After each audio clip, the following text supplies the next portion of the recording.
So tomorrow morning at 11 a.m., President Trump, Prime Minister Netanyahu are scheduled to meet to discuss Trump's 21-point peace plan to end the war in Gaza, free the Israeli hostages, and then eventually rebuild Gaza for the people, the Palestinian people. Netanyahu was asked tonight in an interview on Fox if he had seen President Trump's 21 peace plan and if he planned to pledge support for it at the White House tomorrow. He said, well, we are working on it. It hasn't been finalized. He said, we are literally working on it as we speak right now. He said, hopefully we can make it a go to get the hostages free and end the war in Gaza, as well as eventually rebuild Gaza for everyone. According to some reports, if Israel and Hamas agree to this plan, the war would immediately end. The IDF will gradually withdraw from the Gaza Strip. All hostages will be returned within 48 hours. And then after that, Israel would free 1,000 Palestinian prisoners and aid will surge immediately. But Hamas members who choose to stay would get amnesty.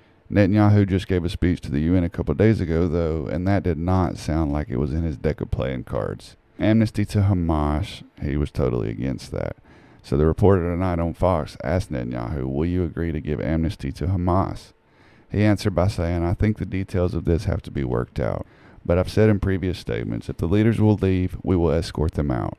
Never said anything about amnesty, just said again, if they leave, he'll escort them out unharmed. Netanyahu was then asked by the Fox News reporter how many Hamas fighters did he believe were in Gaza still, and did he believe that there were more now than when the war started. But he said that he does believe that there are considerably less Hamas fighters now than when the war started. He then went on to claim that Gazan civilians are now fighting Hamas and even killing Hamas. I haven't been able to find any reports of this. If you guys have, please send them to me. But I don't believe it. Netanyahu again went on like he always does to try to bring the rest of the world, especially the United States, along with him. For example, he tried to compare Israel attacking Qatar to when the U.S. attacked Pakistan when we were targeting Osama bin Laden. They are not the same situation.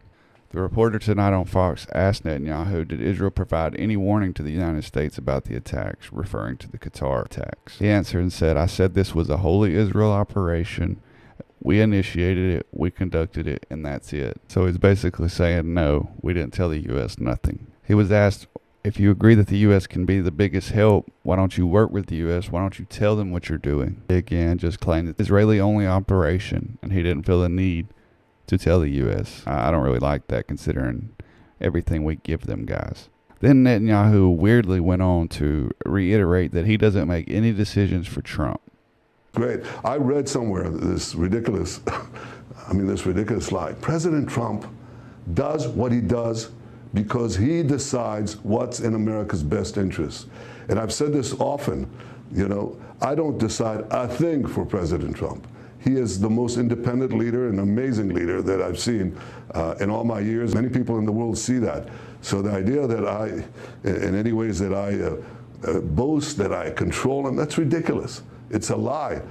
And not only did I not say it, I don't think it.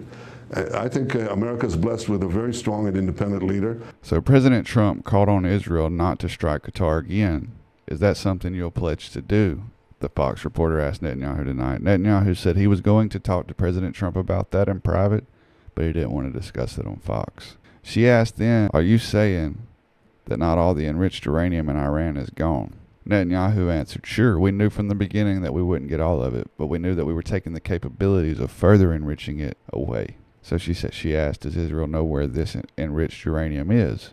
Netanyahu said, yes, we do, and we share that information with the United States. I'm not sure why he would give that valuable, what I would think would be classified information, out on the public like that. I don't know. But yeah, what is your guys' thoughts? How do you think the meeting is going to go? Do you think that we're just going to be a puppet to Israel like we always are and do whatever they want? Or do you think Trump is going to set his foot down and say, Netanyahu, you're going to go by these rules, you're going to agree to it, or the war's not going to end and you're not going to get your hostages? But we'll see. 11:30 tomorrow at the White House, they'll be meeting, and hopefully they can get an end to this war. We can get some aid in there to Gaza and these people can stop dying. Thank you. God bless.